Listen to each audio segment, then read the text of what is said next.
Welcome to This Explainer. Today, we're diving straight into a truly fascinating journey. We're going to be exploring the stories of the prophets and the Great Message, zeroing in on the life and the monumental legacy of Prophet Muhammad.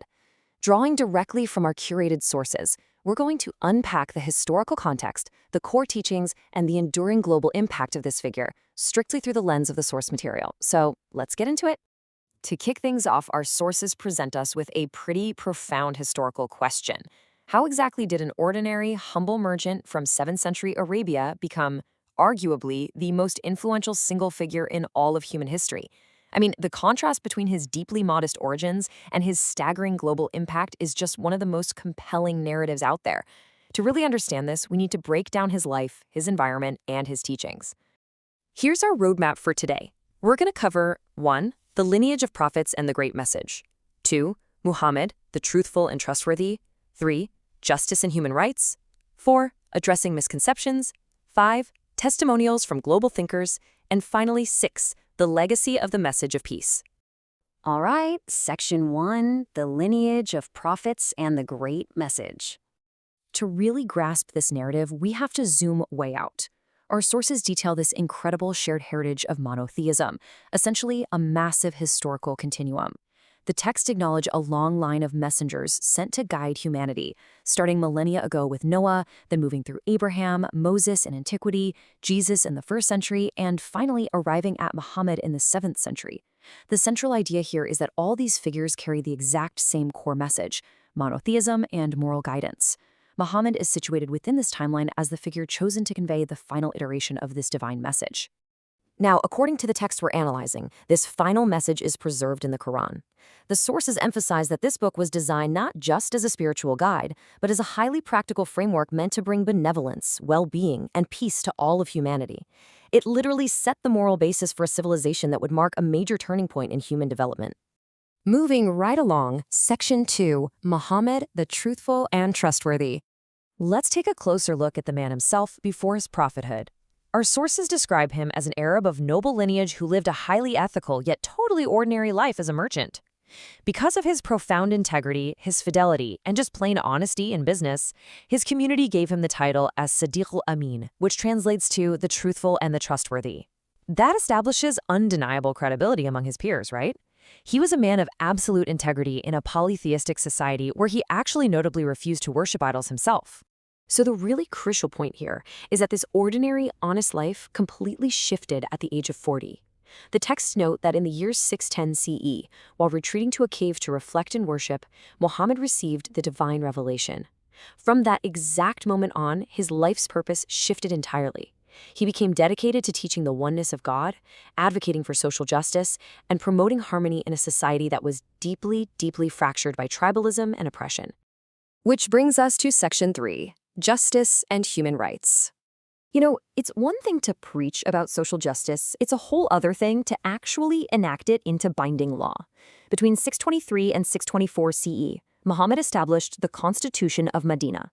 When he migrated to Medina, he basically became the ruler of a very diverse state. The sources highlight that he signed this historic agreement with the Jewish tribes living there. This document functioned as a literal charter of human rights and liberties, protecting the freedoms of all tribes, totally regardless of their faith. It really proved his deep commitment to a multicultural society where everyone's rights were legally safeguarded.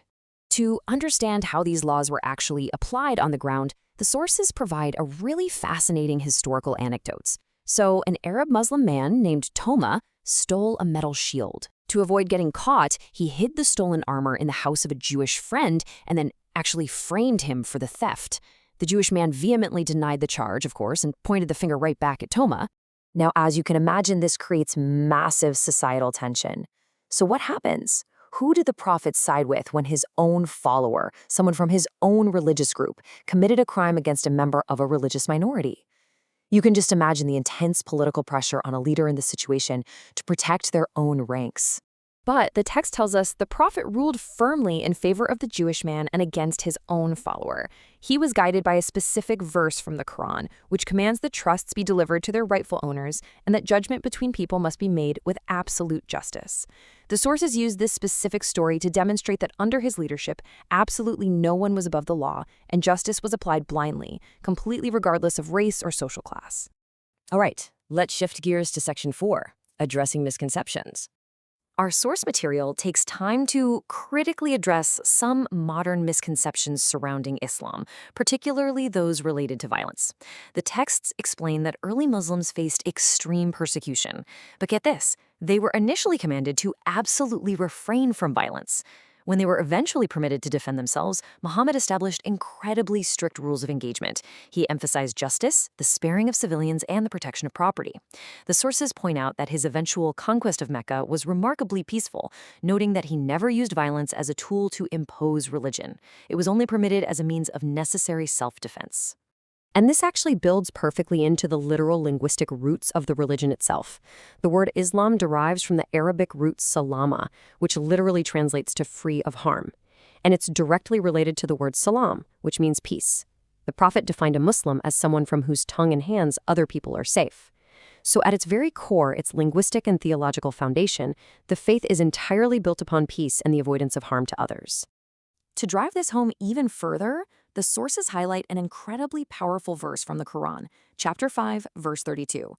It states that saving the life of a single human being is akin to saving all of humankind. That's huge.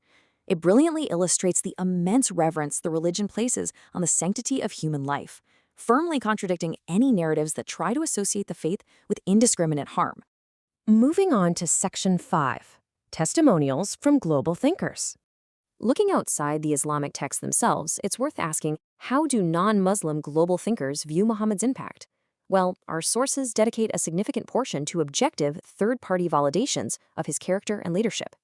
By examining the writings of some of history's absolute greatest minds, we're talking everyone from Leo Tolstoy to Will Durant, we see a very consistent theme: immense respect for his ability to lead a whole nation towards civilization, tranquility, and profound social reform. Take this striking observation from Mahatma Gandhi, for example. Gandhi actually studied the life of the Prophet and concluded that it wasn't the sword that won a place for Islam in those days.